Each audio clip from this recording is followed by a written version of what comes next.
I grew up listening to stories from my mother about her life in the southern United States. She often spoke of her childhood with a nostalgic air, describing the open fields, the long summer afternoons, and the sense of community that reigned in the small rural town where they lived. It always seemed like an almost magical place, full of simplicity and tranquility, a world very different from mine. My mother talked about her older brother David as someone charming and carefree, always ready for a joke or to defend anyone in need. But there was a void in those stories, a shadow that was never fully explained. I knew from a very young age that David had died young in his early 20s. My mother always said it had been a strange accident, a stray bullet that went through the window of the house and killed him. It was such a casual explanation that I never thought to question it. We lived in a rural area too, and although I had never heard of anyone dying from a stray bullet, I accepted the story because it came from my mother, and somehow it made sense in the context she presented. Years went by, and one day, when I was 16, something happened that shook the foundations of that version of the story I had accepted without questions. My grandfather, my mother's father, passed away, and the family began dividing the belongings he had left behind. In his collection of keepsakes, I found an old officer's sword from the Korean War. It was an impressive weapon with a sharp blade and a carved handle that spoke of another era, of honor and war. When I saw it, I felt drawn to it, as if it contained a part of my family's history that I wanted to discover. I took the sword home, proud of my new inheritance, but my mother's reaction was unexpected. Instead of sharing my excitement, she was visibly frightened. Her face tensed and her voice took on a tone I had never heard from her before. "It's too dangerous to keep it," she told me. "We should sell it or get a safe to store it." Her reaction puzzled me. I didn't understand why an old sword, which had probably been in the family for decades, affected her so much. There was something more behind her words, something she wasn't willing to share. Intrigued, I decided to ask my dad about the sword. I thought that maybe he could offer some explanation that my mother wasn't willing to give. But when I mentioned the sword, I saw something in his face that deeply unsettled me. An expression of sadness and pain crossed his eyes, and at that moment I knew there was more to the story of David, something that had remained hidden all those years. After a long silence, my dad finally told me the truth. There was no stray bullet, no strange accident. David had been brutally murdered in the 1980s. Apparently, he had gotten involved with some drug dealers in an attempt to make some extra money. He was young, ambitious, and like many at that age, he believed he could handle any situation he got himself into. But the world he had become involved in was much darker and more dangerous than he had anticipated. The dealers, according to what my dad told me, thought David had ratted them out, that somehow he had given information that led the police to bust one of their big deals. It was a fatal suspicion. I have no idea why they decided to use a sword to kill him, but they did. Perhaps it was some kind of message, something to instill terror and demonstrate their power. What I do know is that David's death was cruel and violent, and it left an indelible mark on my mother. What shocked me the most was learning that my mother had had to identify the body. All those years she had carried with her the weight of that experience, the pain of having seen her brother in such a terrible state, and having had to pretend that it had all been an accident, to protect me and perhaps herself from the horror of the truth. I found all this out when I was 16, an age where I was already starting to see the world with more nuance. But even so, it was difficult to process such a brutal reality. My mother never acknowledged it directly until years later. She continued to maintain the facade that it had been an accident, perhaps because that story allowed her to keep a certain emotional distance from the truth. Now that I'm the same age David was when he died, I can better understand his situation. He was just trying to make some extra money, introducing people who wanted to have fun to the dealers. It was easy work, fast money, and in his mind, he probably hadn't considered that something like that could cost him his life. Now looking back, I see how fragile that line is between what we think we can handle and what is truly uncontrollable. Every time I see the sword, which I decided to keep in a safe as my mother suggested, I think of him, of the decisions he made and how they led him to such a tragic end. I also think of my mother, of all she had to endure and hide to protect me, and how those secrets shaped our lives in ways we never could have anticipated. This story, which was once a mystery, is now a painful but essential part of who I am and my family's history. And although I wish things had been different, I understand that we all carry our own burdens, our own secrets, and that sometimes the best we can do is face them and learn to live with them.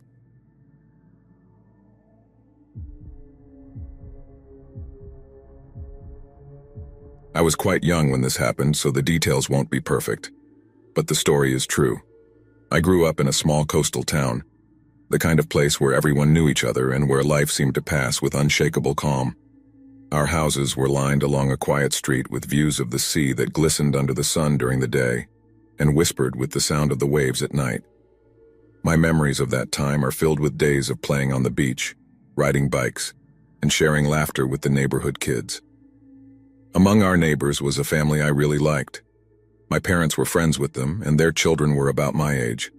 We played together all the time, exploring every corner of the neighborhood as if it were our own kingdom. My friends' parents were kind, always offering us something to drink or letting us stay out a little later to play. It was a warm and welcoming environment, and I never thought anything could break that sense of security we had. However, everything changed one day abruptly. I clearly remember how all of a sudden my friends disappeared. They moved very suddenly without any warning, without any clue as to where they were going. I was confused and sad. I didn't understand why they were suddenly gone. No one in the neighborhood seemed to have a clear answer, and my parents told me not to worry, that everything was fine. But the feeling that something didn't quite fit stayed with me. The strangest part was what happened afterward. Weeks after my friends left, I remember seeing some police cars parked in front of their old house. There were also moving trucks, and although I didn't fully understand what was happening, the atmosphere on the street was tense. My mother, who was always so open with me, became unusually reserved when I asked her about it. That was when she told me that the children's grandmother had gotten very sick, that the police had come to inform the family, and they had left immediately to take care of her. That explanation, though vague, made sense to a 5-year-old. I accepted what she told me, and although I missed my friends, I tried to move on. Many years passed since that day. Life went on, we moved away from that area, and the memories of my childhood in the coastal town were stored in a corner of my mind. As an adult, during one of those rare occasions when my family and I were reminiscing about our old home, I mentioned that I wondered what had happened to that family that moved so suddenly. It was then that my mother, with an expression that mixed sadness and doubt, decided to tell me the truth. The story she revealed left me frozen. That night, when my friend's parents had gone out for a date, they left their children in the care of a babysitter. The babysitter was just a teenager, about 14 years old, but she was responsible and trustworthy. While the children slept in their rooms, someone broke into the house. The police never discovered exactly who or why, but what they do know is that the babysitter apparently pretended to be alone in the house to protect the children. She tried to keep the intruder away from them, but in that attempt, she lost her life in a brutal way. When the parents returned home that night, they found the babysitter murdered in the living room. The scene they encountered was so shocking that, according to what my mother told me, neither of the parents could speak for what seemed like an eternity. Their first reaction was to run to their children's rooms to make sure they were safe. When they saw that the children were still sleeping, unaware of the tragedy that had just occurred only a few feet away from them, they knew they had to act quickly. The police arrived almost immediately. They knew that in such a small town, news like that would spread like wildfire, and the parents didn't want their children to wake up to discover what had happened. So, while the police secured the crime scene, the parents made a difficult decision. They wrapped the children in blankets, covered their heads, and asked the officers to remain silent as they carried them out of the house. The children, half asleep, didn't realize what was happening around them. Instead of explaining the horrible truth, they told them the same story my parents had told me, that their grandmother was very sick and that they had to move to take care of her. It was a white lie, one they believed was necessary to protect their children's innocence. The grandmother, true to her role, kept up the pretense for several weeks, taking in the children and making sure they didn't suspect anything. During that time, the parents searched for a new place to live, far from the town, far from the memories and the house that now brought them so much pain.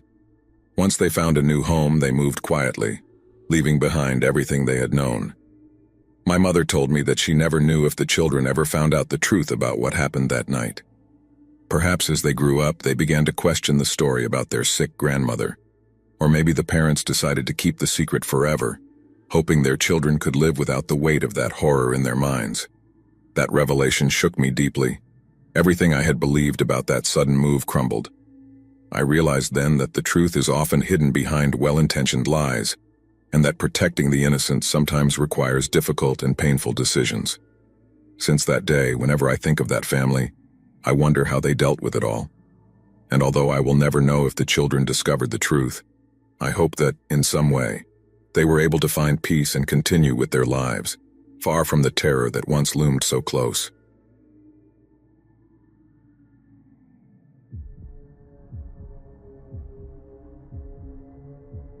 My family has always been surrounded by surprising stories, the kind that make you question the thin line between reality and legend. But the story of how my grandparents met, how it all began, is perhaps the most shocking of all. It's a story I've heard in fragments over the years, a mix of whispers and half-revelations, but every detail I've discovered makes it more fascinating and complex. My grandfather was only 15 years old when he made the decision that would change his life and my grandmother's forever. He was a young, strong, and determined boy, with a will of iron that made him stand out among the others in his small town. At that age, most boys are busy dreaming about their futures, about the possibility of adventures and young loves. But my grandfather, instead, had an obsession that consumed him, getting my grandmother out of the convent where she lived. My grandmother, just a year younger than him, had been sent to that convent after being orphaned. She knew nothing about her family, not even a last name she could trace. For her, the convent was both a refuge and a prison, a place where she had found comfort in the daily routine, but also a place where she felt trapped, without a true home to belong to. As I was told, my grandfather had first seen her when he was helping with chores at the convent. The boys from the town were sometimes recruited to do heavy work, and it was on one of those occasions that their paths crossed. My grandfather was captivated by my grandmother from the first moment, and although they never exchanged a word during those first encounters, he decided that he wasn't going to let her spend her life locked up in that place. The story of how he rescued her, or more precisely, kidnapped her, is almost unbelievable, worthy of a novel. One night, under the cover of darkness and the silence only found in small towns, my grandfather arrived at the convent. He knew exactly which window was hers, as he had patiently observed it for days. With a mix of audacity and naivety, he climbed the stone walls, avoiding the few guards who protected the place. My grandmother, who at that time was 14 years old, looked at him with a mix of surprise and fear when he gently woke her. They had never spoken before, but he whispered that he had come to take her with him, far from the life that had been imposed on her. Although any other girl might have screamed or resisted, she, an orphan alone in the world, saw in my grandfather an opportunity for freedom, an escape into the unknown that, for some reason, seemed more attractive than staying in the convent. They fled together that night, crossing the fields under the moonlight. No one saw them leave, and by the time the sun rose, they were already far from the convent. The most astonishing thing about this story is that, the next day, no one bothered to look for them. My grandmother was an orphan, a girl without a name or family, and for the nuns at the convent, her disappearance was a matter they preferred to leave forgotten. Perhaps it was easier that way, avoiding the scandal and guilt of having lost one of their wards. They settled in an even more remote small town where no one asked too many questions. My grandparents' lives from that moment on were marked by hard work and mutual dedication.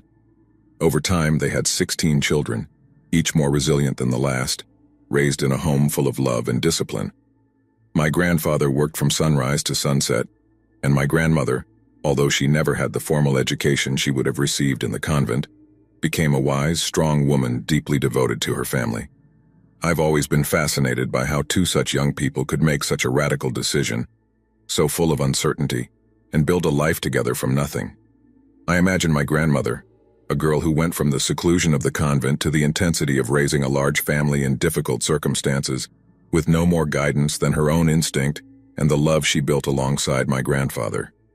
My grandparents' story is a testament to the strength of the human spirit, of how even in the most unlikely situations, the desire for freedom and to create something of one's own can lead people to do extraordinary things. Although what my grandfather did may seem impulsive and reckless today, for them it was the beginning of a life that, although filled with challenges, was also full of love, family, and purpose. Every time I think of that story, I can't help but feel connected to that legacy of bravery and determination. My grandparents, with all their imperfections and questionable decisions, taught me that life doesn't always follow the path you expect, but that it's possible to find the right way if you have enough will to seek it. Even if that means climbing the walls of a convent in the dead of night,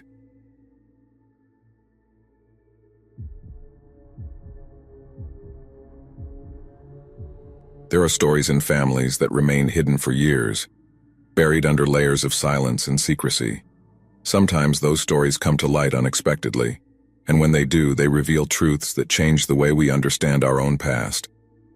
The story of my uncle, who was actually my cousin, is one of those truths that emerged to redefine the family history.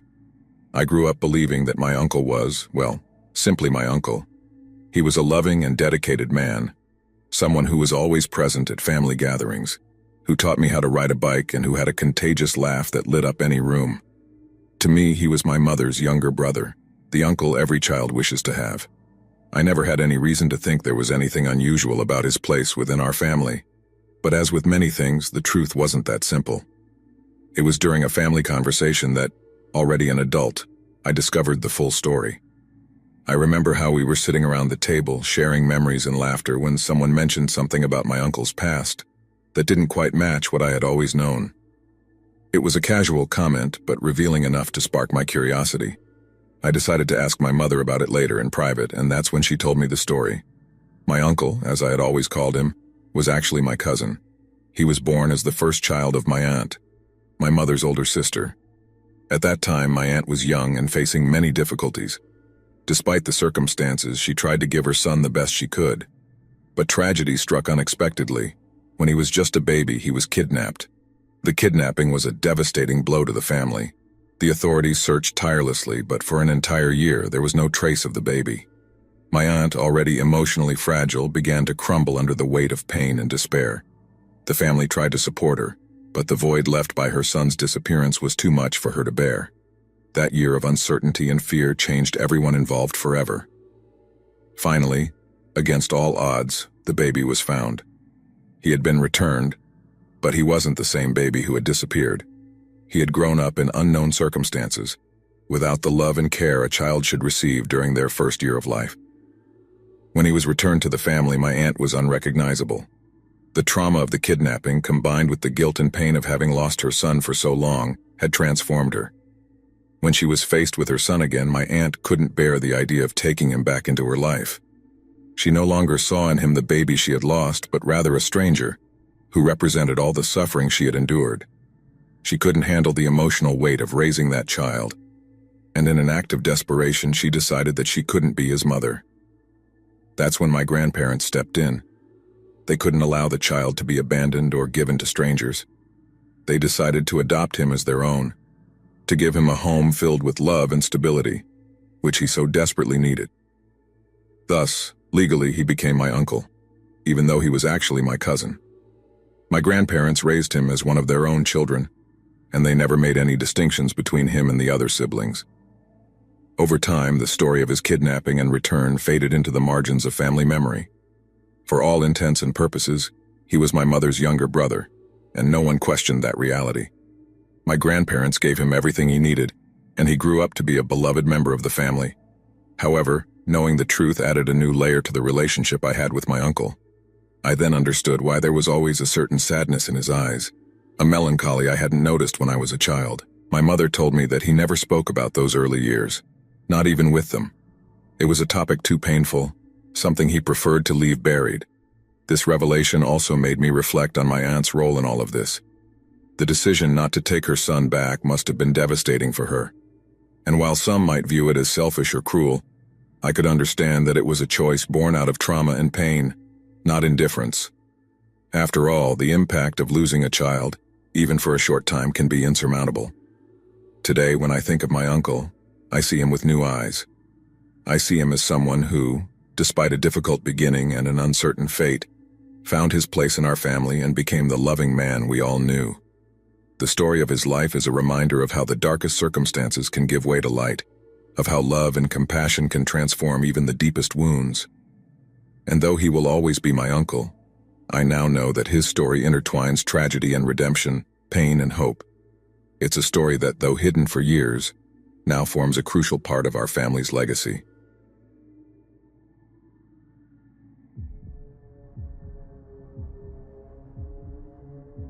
I grew up in a family that at first glance seemed like any other. There were 3 of us siblings, and being the youngest, I always looked up to my older brothers. They were my heroes, my role models. I remember that as a child I saw them as almost mythical figures, capable of anything, always strong, always invincible. However, as I grew older, I began to notice changes in them that I didn't fully understand. At first, the changes were subtle. My brothers started to distance themselves, spending more time away from home, surrounded by people who didn't seem like the best influences. I noticed their behavior becoming erratic, their moods fluctuating unpredictably. Sometimes they were euphoric, talking fast and laughing for no apparent reason. Other times they fell into a kind of apathy, as if nothing in the world interested them anymore. My parents, especially my father, seemed to handle the situation with an oddly calm demeanor. My mother, on the other hand, was visibly worried but rarely confronted my father about what was going on. I remember overhearing their hushed arguments, fragments of conversations about doctors and treatments, but I never fully understood what was happening. My father always said that my brothers were rebellious, that they had made bad choices, and there wasn't much to do but wait for them to grow up and realize the harm they were doing to themselves. For years, I accepted that explanation. I grew up thinking my brothers had chosen the path of drugs, that they had succumbed to bad influences, and that filled me with resentment. I felt like they had failed me, that they hadn't been the older brothers I needed, the ones who were supposed to protect and guide me. I distanced myself from them, unable to understand how they had let their lives crumble that way. Meanwhile, I clung to my father. He seemed to be the only one holding it all together amid the chaos. He was a man of principles, someone who had always led by example, and I deeply admired him for that. However, everything changed when, years later, I discovered the truth. It wasn't a sudden revelation, but rather a collection of small discoveries that gradually shattered the idealized image I had of my father. It all started when I found some old bottles of pills in the garage. They were dusty old bottles, but the labels were still readable. I didn't understand why they were there, but something inside me told me it wasn't good. I decided to investigate, starting by asking my mother. Over time, she had softened her stance toward my brothers, becoming more understanding and less critical. In one of our conversations, she mentioned something in passing that left me frozen. My father had been giving my brothers pills when they were children. It was something he did to keep them calm, she said. At first, I didn't grasp the magnitude of what she was telling me, but the more I thought about it, the more sinister it became. I confronted my mother with the little information I had gathered. She, initially reluctant, eventually told me what had really happened. My father had started medicating my brothers when they were around 10 years old. According to him, it was to help them focus, to control their excessive energy.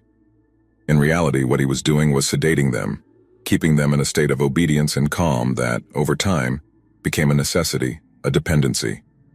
Those pills, which had started as a way to control my brother's behavior, became the root of their addiction. As they grew up and stopped receiving those doses regularly, they sought relief elsewhere in other substances. It wasn't a free choice. It wasn't a decision made in a moment of weakness, but the direct result of years of manipulation by my father, the man I had revered and admired. The resentment I had harbored against my brothers for all those years transformed into deep sadness and immense guilt. I had misjudged them, I had blamed the victims without even understanding the truth. And more than anything, I felt betrayed. Betrayed by my father, whom I had seen as a pillar of righteousness and morality, only to discover that behind that facade lay a man capable of destroying his own children to maintain control. From that moment on, my relationship with my father changed forever. I could no longer look him in the eye without feeling a mixture of anger and pain. I distanced myself from him, and although I never openly confronted him about what he had done, our bond was broken in a way that could never be repaired. My brothers, for their part, continued to struggle with their demons, but at least now I understood where those demons had come from, and I tried to be closer to them, to support them in any way I could.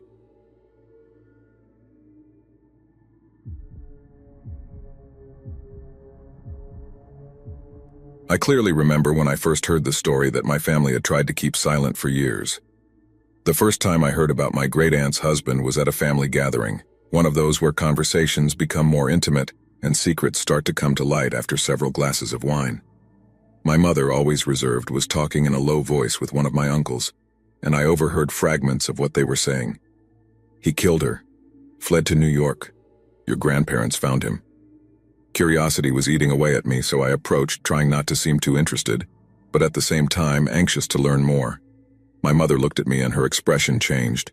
She knew I had overheard something, and after a moment of hesitation she decided to tell me the whole story, although with a warning tone that this was not something to share with just anyone.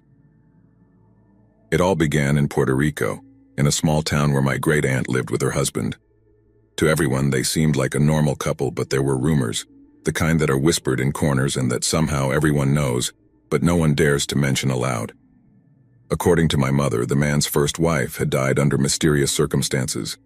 The official version was that it had been an accident, but many in the town suspected there was something darker behind her death.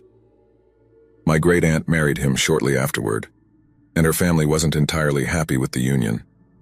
There was something about him they never liked, but my great-aunt was in love, or at least that's what she wanted to believe. The relationship was tense, and it didn't take long before things began to worsen. The fights became more frequent, and my great-aunt started showing signs of abuse, although she never openly admitted it. The family was worried, but back then and in that place, family interventions were delicate and often frowned upon. One night the situation became unbearable. It's not exactly clear what happened, but what is certain is that my great-aunt ended up dead, and her husband disappeared. There wasn't a thorough investigation, perhaps because the local authorities didn't want to get involved in what seemed to be a domestic matter, or maybe because the fear of that man was too great. What was known is that he fled, leaving everything behind, hoping to escape the consequences of his actions. He fled to New York, thinking that in such a large city, he could lose himself and start anew, far from accusing eyes and vengeful hands that would surely come looking for him. But he underestimated my family. My grandfather, a man of strong character and determination, wasn't willing to let his sister's death go unpunished. Together with some of my great-uncles, they began to investigate, asking questions here and there, using their connections to track down any trace the man might have left. The trail led them to New York, where they finally found him. It wasn't easy, but when you have a purpose as clear as theirs, nothing is impossible. They found him living under a false name, working some mediocre job, trying to stay unnoticed. I don't know exactly what happened next because my mother didn't want to go into details, but what is clear is that they didn't let him escape. My great-uncles, men of few words and decisive actions, did what they felt they had to do. They didn't trust the justice system to take care of it, and at that moment, they believed they were the only ones who could make that man pay for what he had done. They killed him in some dark alley in New York. And then, with the same discretion with which they had arrived, they left. They returned to Puerto Rico as if nothing had happened, carrying with them the weight of what they had done, but also the sense of having done the right thing. The story remained buried for many years, whispered only in the closest family circles, until it eventually became one of those stories that the younger generations hear with disbelief, wondering if it really happened or if it's just a family legend. But I know it's real, and now that I know, I can't stop thinking about how those decisions, those acts, have shaped the history of my family.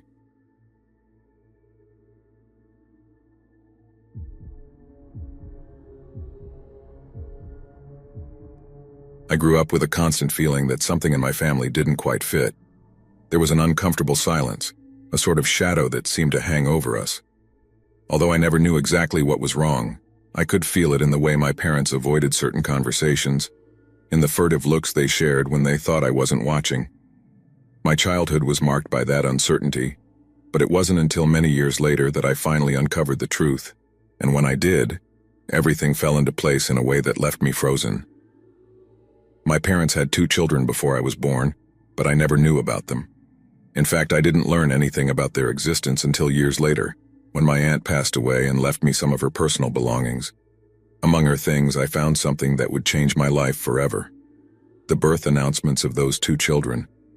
I stared at those yellowed papers, unable to comprehend what I was seeing. They were siblings I never knew, never mentioned, as if they had been erased from the family's history.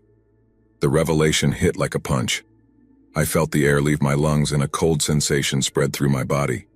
My mind began spinning in circles, trying to find an explanation, but the only one I found was too dark to fully grasp at first. I knew my mother had struggled with mental health issues. That was never a secret. Throughout my childhood, I had witnessed her episodes of rage, her unpredictable mood swings, her prolonged silences that could last for days. But I never imagined those problems had led her to do something so terrible. After finding the birth announcements, I knew I had to confront my parents. I couldn't continue living with that uncertainty, with questions that were eating away at me. I remember clearly the day I confronted them. We sat in the living room, the same room where I had spent so many days of my childhood playing, unaware of the dark secrets hidden within those walls. I showed them the papers, and the silence that followed was deafening. My parents looked at each other, and in that moment, I knew that everything I feared was true. When I asked them about those children, my mother simply got up and left the room. My father stayed, but he refused to say a single word. It was as if that silence said it all, as if the truth was too horrifying to be spoken aloud. That refusal to speak only confirmed my worst suspicions. I sat there in that room feeling more alone than ever, as a bitter truth settled into my mind. My siblings had died at my mother's hands. Over time, I discovered more details, pieces of a puzzle I never wanted to put together. My mother had drowned my siblings in the bathtub during a psychotic episode. It was a horrific, unimaginable crime, and though the authorities had arrested her, somehow she was released. Despite her history of mental illness, she was deemed fit to return home. Not only that, but a few years later, she had me, as if those atrocious acts had never happened. I grew up in that house, oblivious to the past, but always feeling a kind of inexplicable fear toward my mother. It's not that she was openly cruel to me, but there was something in her presence, in the way she sometimes looked at me with a coldness that made me shiver, that always made me feel in danger. My childhood was plagued with fears I couldn't name, nights where I fell asleep expecting something terrible to happen. Just before I turned 2, my parents had another daughter, but I never saw her, never heard her cries in the house, never knew what happened to her. It was as if that baby had never existed. My mother didn't talk about her, and neither did my father. It was another one of those secrets buried deep within our family, as if ignoring them could make them disappear. As I grew older, I distanced myself more and more from my parents. It wasn't just fear that kept me away, but a mixture of resentment and distrust. I knew something terrible had happened, even before I discovered the full truth. I felt it in the way my mother would fly into rages over insignificant things, in the way my father seemed more like a caretaker than a parent. When I finally had the chance, I cut off all contact with them. Not just because of what I had discovered, although that was a large part of it, but because I needed to get away from that toxic environment, from that constant feeling of walking on a tightrope. It was years later, when I returned to my hometown, that I decided to search through old newspaper archives. Something inside me told me I needed to know more to confirm what I already suspected. A friend came with me, and when we found the article that detailed what had happened, his reaction said it all. He was shocked, horrified by what he read. I, however, didn't feel surprised. It was as if my whole life had been preparing me for that moment, as if I already knew what I was going to find. My mother had committed a horrible crime, and the fact that she was allowed to have more children afterward, that she was allowed to have me, is something I will never understand. I'm not a judge, jury, or executioner, but what happened was an injustice, not only to my siblings but also to me. I grew up with traumas that still haunt me, with scars that will never fully fade. I look back and realize it was a huge mistake to let them try to raise another child. I'm glad to be here, to have survived everything that happened, but I can't help feeling a deep sadness for the ones who could have been my siblings, for what we all could have been if things had been different. Life taught me to be strong, but also to distrust, to question everything, even the people who are supposed to love us unconditionally. And though I no longer have contact with my parents, the shadow of what they did will always be with me, reminding me that evil can hide even in the places we think are safest.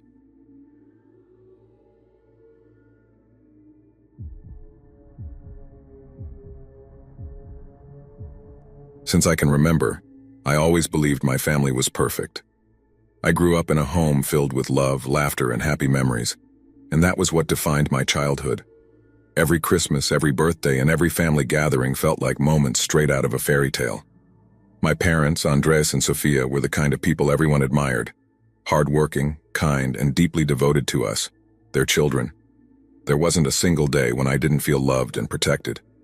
In my extended family, things were no different. My paternal grandparents had a large country house on the outskirts of the city, a place that became the epicenter of our annual family reunions. It was a magical place, surrounded by tall trees with a nearby lake where we would swim on hot summer days. Every summer, without fail, The whole family would gather there to spend a few weeks together. I nostalgically remember how my cousins and I would run across the fields playing hide-and-seek among the trees, or how we would sit around the campfire at night, listening to stories that my grandparents and uncles shared. My uncles, Carlos and Teresa, along with their 3 children, Alejandro, Sofia, and little Lucas, were a fundamental part of these gatherings. Carlos, my father's older brother, was a man with a strong but loving character. He always had a smile for us kids and would bring us little gifts every time he saw us. Teresa, on the other hand, was an elegant woman, always well-groomed and with an imposing presence. Their children were the pride of their lives, or at least that's what they showed the world. Lucas, the youngest of my cousins, was the center of attention at every gathering. He was a charming child, with golden curls and a mischievous smile that lit up any room. We all adored him, and no one could resist his whims. However, as I grew older, I began to notice that Lucas was different from us, not in his personality, but in his health. Lucas seemed to be sick most of the time. Often at family gatherings, my uncles would say that he couldn't join us because he wasn't feeling well. Sometimes he wouldn't leave his room all day, and when he did, he seemed tired and distant. I remember once, when I was about 10, I asked my mother why Lucas was always sick. She looked at me with sadness and said he had a weak immune system, something that had caused him problems since birth. At the time, I accepted the explanation without questioning it, trusting that my uncles and parents knew what was best for him. But as the years went by, I began to notice other things. Things that, at the time, didn't seem significant, but later became pieces of a much darker puzzle. Like the way Teresa looked at Lucas when she thought no one was watching, with a mixture of impatience and something I couldn't quite identify. Or how Carlos sometimes seemed to lose his patience with Lucas, for reasons that weren't obvious to the rest of us. These were small, fleeting observations that I quickly dismissed because, after all, they were my uncles, and I loved them. Everything changed the summer Lucas died. I was 15, and the news hit our family like a lightning bolt. My uncles announced that Lucas had died in a tragic car accident. I remember how my mother broke down in tears when she got the call, and how my father, who had always been the rock of our family, collapsed on the couch, unable to process the loss. Lucas, the child we had all loved and cared for, was gone, and there was nothing we could do to bring him back. The funeral was a heartbreaking event. The whole family gathered to say goodbye to Lucas, and the tears never stopped flowing down our faces. Seeing my uncles, especially Teresa, broken with grief shattered my heart. She, always so strong, so in control, was now a shadow of herself, trembling and sobbing beside her son's coffin. Carlos, on the other hand, seemed completely lost, as if life had abandoned him. That image of my uncles, devastated by the loss, was etched into my mind forever. In the years that followed, Lucas's memory became a delicate topic in our family. No one wanted to talk too much about him because every mention of his name brought with it unbearable sadness. Family gatherings became quieter, more solemn, and though we tried to move on, there was always an empty seat at the table, a space no one could fill. Several years passed before something reignited my suspicions. We were helping clean out my grandparents' house after my grandmother passed away. It was a sad time for all of us, but it was also an opportunity to reminisce about the good times we had spent there. While helping pack up old belongings, I went up to the attic to go through some boxes of keepsakes. That's when I found the box. It was an old wooden box with a rusty lock. It was hidden behind some dusty suitcases and looked like it hadn't been touched in years. I felt a strange pull toward it, as if something inside me knew that what I was about to discover would change my life forever. I forced the lock, and with a creak, the lid opened. The first thing I saw inside the box were photos. At first, I thought they would be family photos, perhaps pictures of us at some Christmas or summer gathering. But when I took them out and started looking at them, I realized they weren't normal photos. They were photos of Lucas, but not as I remembered him. In the images, Lucas appeared in a deplorable state, with bruises and scars on his body. His expression was one of sheer terror, as if he were living in a nightmare from which he couldn't wake up. Each photo I saw was worse than the last. Some showed Lucas chained, others with signs of having been beaten. A growing sense of panic filled my chest. What did this mean? Why would someone have these photos? My hands trembled as I went through the images, my heart pounding in my ears. Beneath the photos, I found a bundle of letters. They were letters written by Lucas, and when I read the first one, my stomach churned. The letters were desperate pleas for help, filled with details about the horrors he was living. Lucas described how his parents punished him, how they kept him locked up for days without food, how they beat him when he didn't do what they said. His words were full of pain and despair, and as I read, I realized the horrible truth. Lucas hadn't died in an accident. Lucas had been murdered. I sat in the attic, surrounded by those atrocious proofs, not knowing what to do. My mind couldn't process what I had discovered. For years I had believed my family was perfect, that Lucas had been the victim of a tragic accident. But the truth was far darker than I could have ever imagined. I spent days in shock, unable to speak to anyone about what I had found. Every time I closed my eyes, I saw the images of Lucas, his face marked by pain, his pleas in the letters. I couldn't understand how my uncles, the people I had loved and respected all my life, could be responsible for something so monstrous. Eventually, I knew I had to talk to my parents. I couldn't keep that secret to myself, not after what I had discovered. One night after dinner, I called them into the living room. I knew it would be difficult, but I had to tell them the truth. "Mom, Dad, I need to talk to you about something," I said, my voice trembling. My parents looked at me with concern. They knew something wasn't right, but they had no idea what I was about to tell them. I showed them the photos and letters, explaining how I had found them in the attic. As I spoke, I could see the disbelief on their faces. My mother put a hand to her mouth, her eyes filling with tears, while my father turned pale, unable to process what he was seeing. "This can't be true," my mother whispered, her voice breaking with emotion. I don't know," I replied, feeling a lump in my throat. "But if this is real, then Lucas didn't die in an accident. It means they killed him." My father looked at me with an expression of deep anguish. He was a strong man, but at that moment he seemed completely broken. "Pia, this is very serious. Are you sure these letters are real?" he asked, still searching for a way to deny what he was seeing. I nodded, though deep inside I was still struggling with the idea that this could be true. The thought that my family, the people I had loved and trusted my whole life, could be involved in something so horrific was too much for me to bear. My parents and I spent hours that night going through the box, reading and rereading the letters, looking at the photos in more detail. Each new letter we read, each new photo we saw, confirmed what we least wanted to believe. Lucas had been tortured for years, and the people who had committed those horrific acts were none other than my uncles, Carlos and Teresa. My parents were devastated. They didn't know what to do, whom to turn to. Finally, after many discussions and tears, they decided that the only thing they could do was take the box to the police. We needed an investigation. We needed justice for Lucas, even if it came too late. The following days were a nightmare. My parents and I went to the police station and presented the evidence we had found. The officers listened to us attentively, though at first, they seemed as incredulous as we were. But when they saw the photos and read the letters, their attitude changed. They knew they were dealing with something serious. The investigation began almost immediately. The police interrogated my uncles, and although they initially denied everything, the evidence was too overwhelming. Lucas's letters, the photos, medical records showing he had suffered multiple injuries throughout his life. Everything pointed to the same terrifying truth. A few days later, my uncles were arrested.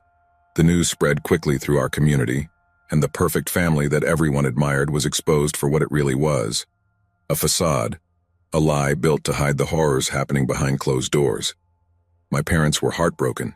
They lost their brother and sister-in-law in one blow, and the image they had of their own family was destroyed forever. But what hurt them the most was realizing that they had lived so many years without knowing what was happening, without being able to save Lucas from his tormentors.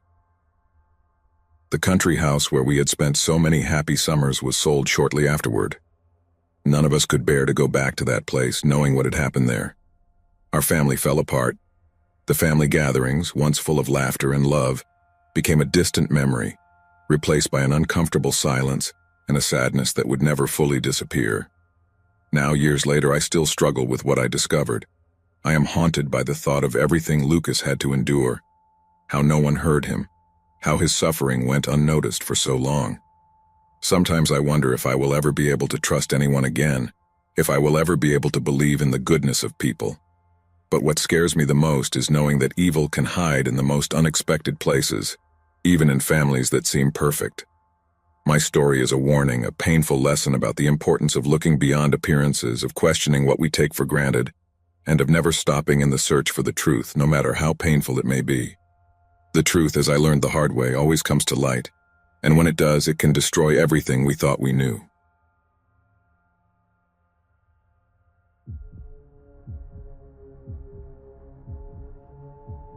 My father's first cousin is a serial killer, Kenneth McDuff.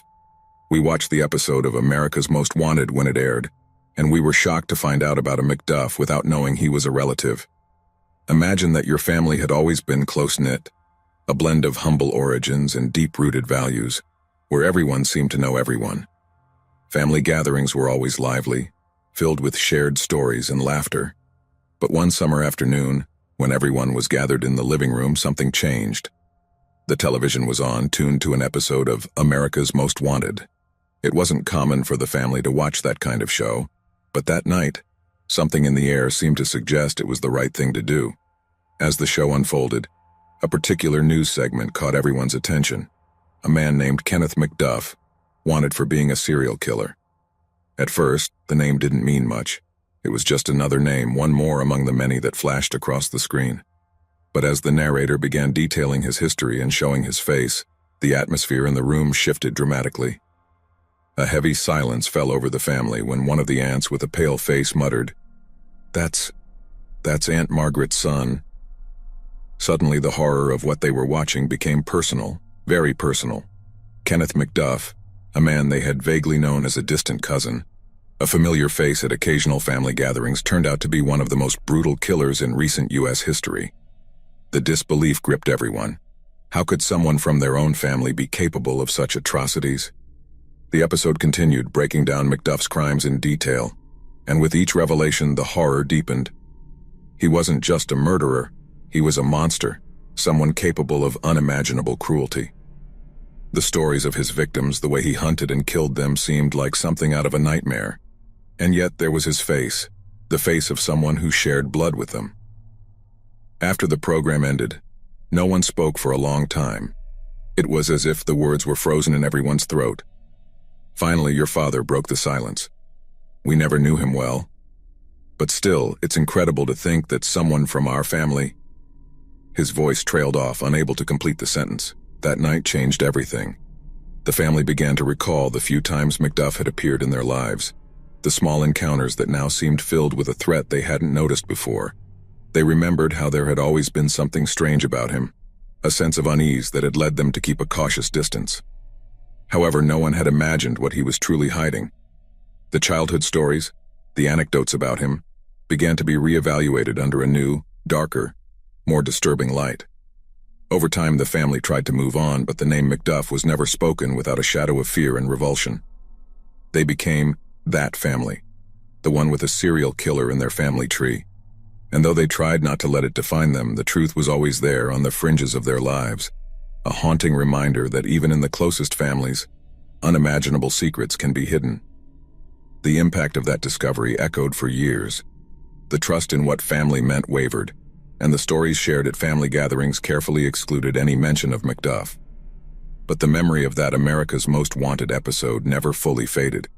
Whenever a program about serial killers appeared, someone quickly changed the channel, as if by avoiding it, they could escape the dark stain that had fallen upon their family. However, from time to time, in private conversations and whispers, the question arose, what if someone had seen the signs earlier? Could they have done something to prevent the tragedy? That uncertainty, that lingering doubt, was perhaps the cruelest legacy McDuff left them.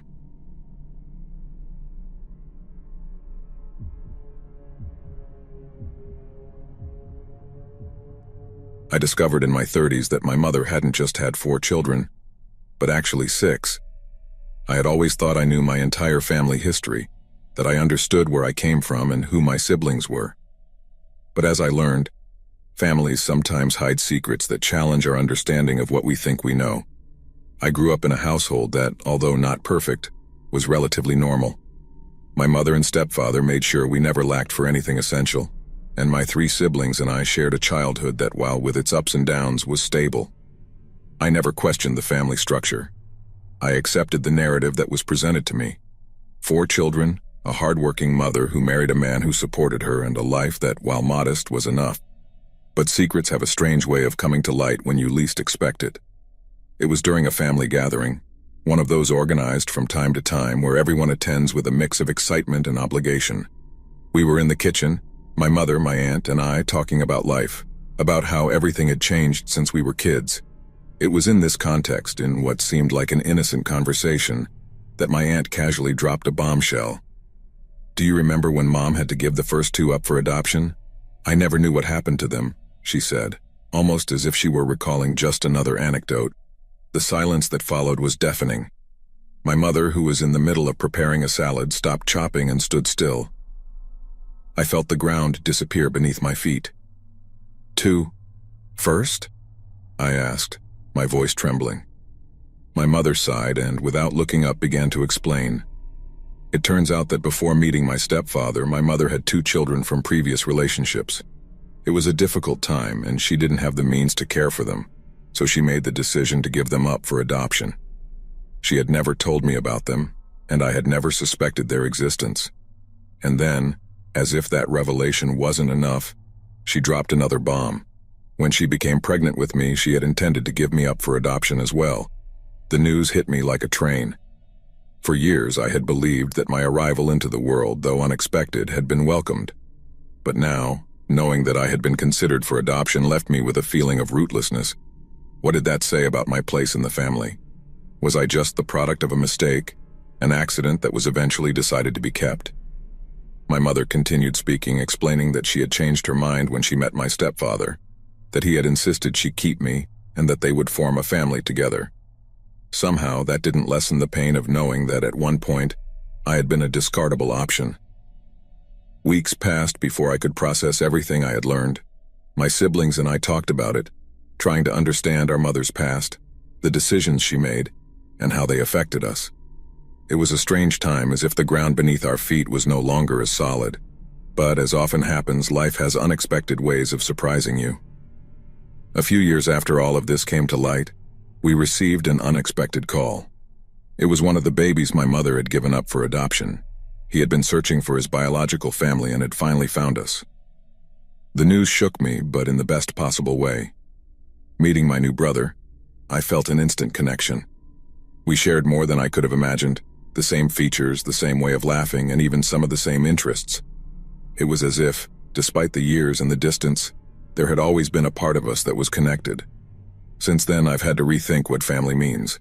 It's not just blood that binds us, but also the decisions we make and the connections we choose to strengthen. My new brother has been an incredible addition to our lives, and while the story of how we came to know each other is complicated, I'm grateful for the opportunity to have him in my life. Now, I look back and see everything differently. My mother's story, the decisions she made, and the fact that I was almost given up for adoption, all of it is part of who I am today. It's not a perfect story, but it's mine, and I've learned to accept it with all its complexities. At the end of the day, what matters is the family you have, no matter how you came to be a part of it.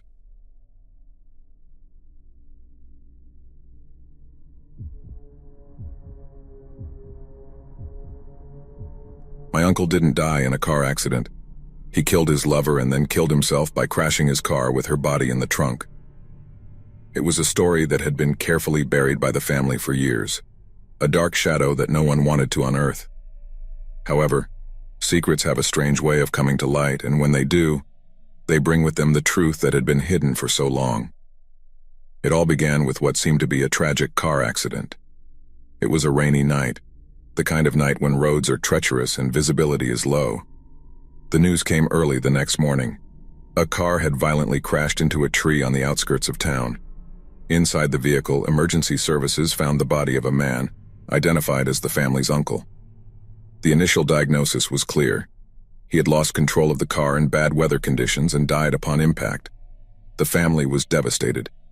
Everyone knew him as a kind and loving man, someone who always had a smile to offer and who had never shown signs of being troubled or in any kind of danger. His death was mourned as a tragic and inexplicable loss, one of those misfortunes that no one could have foreseen. But, as often happens, the truth didn't take long to emerge. A few days after the accident, the police made a chilling discovery. In the trunk of the wrecked car, they found the body of a woman. At first, she was believed to be another victim of the crash, but the circumstances quickly pointed to something much more sinister. The woman had been strangled before the crash. There were no signs that she had died in the impact. In fact, she had been dead long before the car hit the tree. The investigation intensified, and what came to light was more disturbing than anyone could have imagined. The woman in the trunk wasn't a stranger. She was the uncle's secret lover, someone he had been involved with in an extramarital affair for years. No one in the family had known about her, or at least no one had admitted to it. Everything had been carefully hidden, as if the secret was too dark to share. Over time, the details of what really happened began to trickle out. The relationship between the uncle and his lover had started passionately, but like many forbidden love stories, it had quickly deteriorated. The fights became more frequent, the encounters less satisfying, and eventually the relationship became unsustainable. On that rainy night, everything had reached a breaking point. No one knew exactly what words were exchanged, what had finally pushed the uncle over the edge. But what was known was that, in a fit of rage or despair, he strangled her. Perhaps it was remorse, or maybe hopelessness, that led him to make the final decision. After killing his lover, he placed her body in the trunk, got into the car, and drove down the road in the middle of the storm. He sped through the rain, tears blurring his vision as much as the darkness outside. When he reached a dangerous curve, he didn't attempt to turn the wheel. He slammed into the tree at full force, knowing that the final impact would end everything.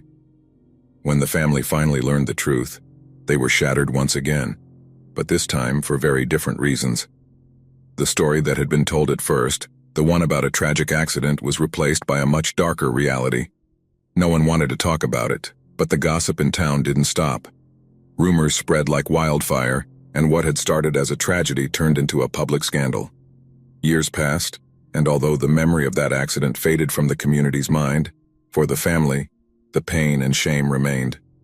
No one spoke of the uncle, no one mentioned his name at family gatherings, and his photos disappeared from the albums. It was as if, by erasing his memory, they were also trying to erase the darkness he had brought upon them. But in the darkest corners of whispered conversations, the story still lives on, a silent warning of how secrets and lies can lead to the most terrible consequences.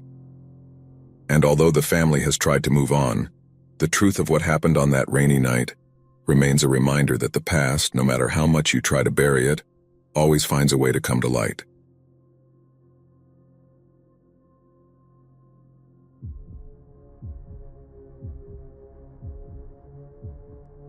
My parents took me to Disneyland for my 7th birthday. I remember arriving at the park and having a fantastic first day or two. Then my parents had to leave and make a bunch of phone calls. They sounded really stressed and kept telling me that nothing had happened and that everything was fine. Finally, we flew home, and surprise, we took a couple of extra days to go to a big water park far from home. I remember this birthday fondly and eventually forgot any oddities. Maybe 10 years later, my parents finally told me what had happened. My uncle, my dad's brother, had tried to commit suicide on my 7th birthday. He shot himself in the stomach with a rifle. He was poor, addicted to drugs, unemployed, etc. He felt depressed because my dad had the life he had always wanted, so he tried to kill himself. He ended up surviving. My parents took me to the water park so we wouldn't have to go back home with him just getting out of the hospital.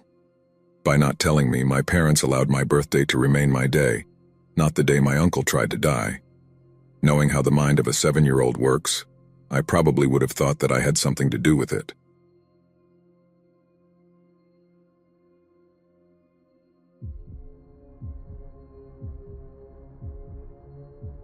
My grandfather was always an enigmatic figure to me. I knew he had worked as a coal miner his whole life and was deeply involved with the union. At family gatherings, when people spoke about him, it was always with a reverential respect, almost as if he were larger than life. I assumed that respect came from his role as a union leader, someone who fought for workers' rights in a harsh and dangerous environment. But after his death, I discovered there was much more beneath the surface of that image. When he died, his funeral was massive. People from all over the country came to pay their respects. My grandmother, always stoic, seemed colder than usual. She didn't cry much, at least not publicly, and remained upright and dignified throughout the entire process. Everyone talked about her strength, how she had supported my grandfather through decades of union struggles, and how now she would be the head of the family. It was after the funeral that things started to get strange.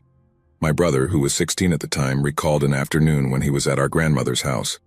A man, dressed in a black suit, appeared without warning. My brother saw him enter, speak briefly with our grandmother, and then hand her a thick envelope. He couldn't hear the conversation, but he noticed that the man wasn't a common visitor. There was something about him, in the way he moved, in the way our grandmother treated him, that suggested he was someone important, someone not spoken of openly. My grandmother took the envelope, put it in a drawer, and said nothing. The next day, she announced that she was going to take a year off to travel through Europe, a dream she had always claimed she wanted to fulfill, but had never had the chance. We were all surprised, but we didn't say much about it. She had lost her husband, and in our opinion, she had every right to take the time she needed to recover. It was a strange year. My grandmother sent postcards from Paris, Rome, and many other cities. Each postcard was a glimpse into her apparent enjoyment of life. She told us about the museums she had visited, the gardens she had strolled through, and the interesting people she had met. But there was something in those postcards that didn't quite fit, a coldness, a lack of emotion that unsettled me. One day, while I was helping my mother clean my grandmother's house for her return, I found a box hidden in a closet. It was small, wooden, with a lock that had already rusted. What I found inside took my breath away. A collection of old photos, all of my grandfather, but not in his role as a miner or union leader. These were photos of him with men dressed in suits, some visibly armed, and others in what seemed to be construction sites, but of a different kind, more clandestine. Among the photos, there were letters. The handwriting was my grandfather's, and in them he referred to jobs he had done, matters he had resolved. They were cryptic letters, but clear enough to understand that my grandfather had not just been a miner and a union man. He had also been a man of action, someone the union called upon when things needed to be settled definitively. He spoke of blowing things up and making sure certain problems stopped being problems. The realization of what it meant to be a union man began to descend on me like a heavy blanket. I then understood that the respect everyone had for him didn't just come from his union leadership, but from something much darker. He was the type of man people turned to when words were no longer enough, when force was the only solution. And now, the mystery around his death and my grandmother's behavior began to make sense. When my grandmother returned from her trip, she seemed like a different woman. She was more distant, more reserved. I didn't mention what I had found, but I felt that she knew that I knew. We never spoke of it, but our conversations were always more cautious from then on. Over the years, my grandfather's story became a sort of family legend, although one that wasn't told often and always in whispers. For many, he remained the heroic union man, the defender of workers' rights. But for me, he was always something more, a man who navigated the dark waters of power and violence, leaving behind a legacy that, though filled with respect, was also tinged by the shadow of the actions he took in the name of that respect. That box with the photos and letters, I kept it. Not because I want to keep that dark side of his story alive, but because it's part of who he was. And though I don't always understand his decisions, I believe there is something to learn from them. In the end, my grandfather was a complex man, and his story, like all human stories, is full of nuances.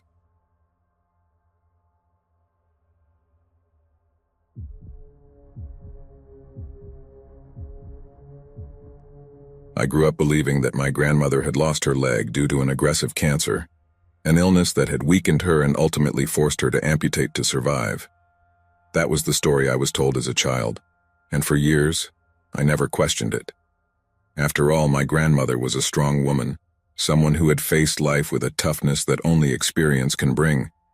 But it wasn't until much later, when I was an adult, that I discovered the truth behind that loss, a truth that completely changed my perception of her and the family's history.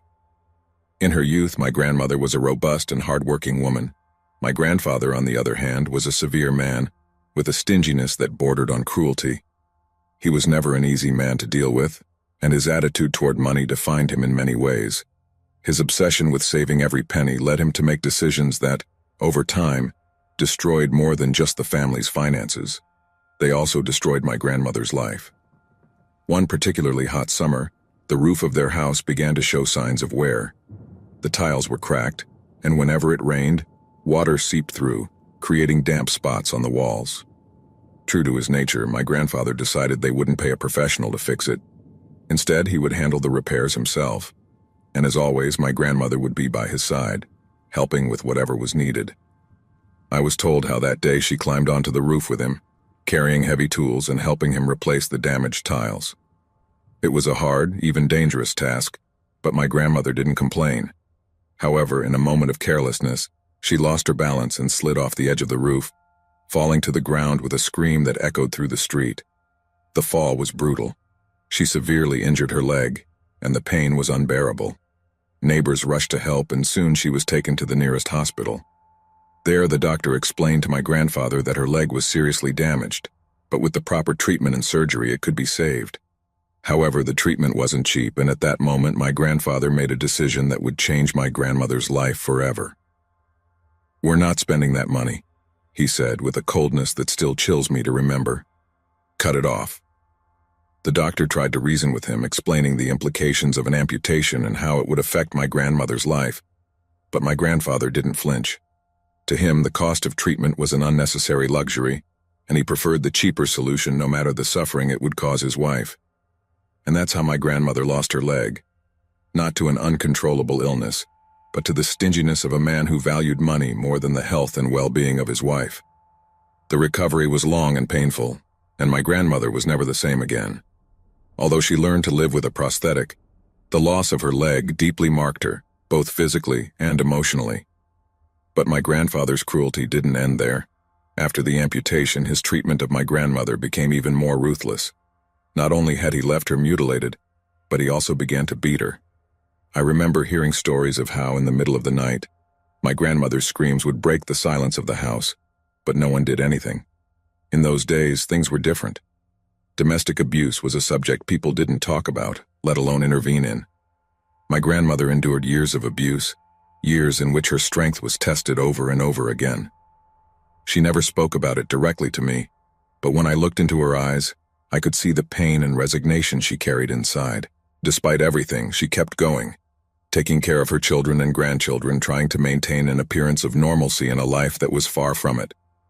It was only many years later, when she was older and my grandfather had passed away, that my grandmother began to talk more freely about her life. In one of those conversations, she told me the truth about how she had lost her leg, and it was as if a veil had been lifted. The story I had known all my life crumbled, revealing a much harsher and heartbreaking reality. That revelation changed the way I saw my grandfather, and more importantly, the way I saw my grandmother. She wasn't just a victim, she was a survivor. Someone who had endured the unimaginable and had come out the other side with a dignity that few could maintain.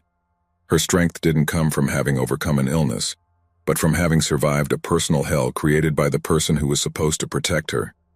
Today, when I think of my grandmother, I can't help but feel deep admiration for her resilience.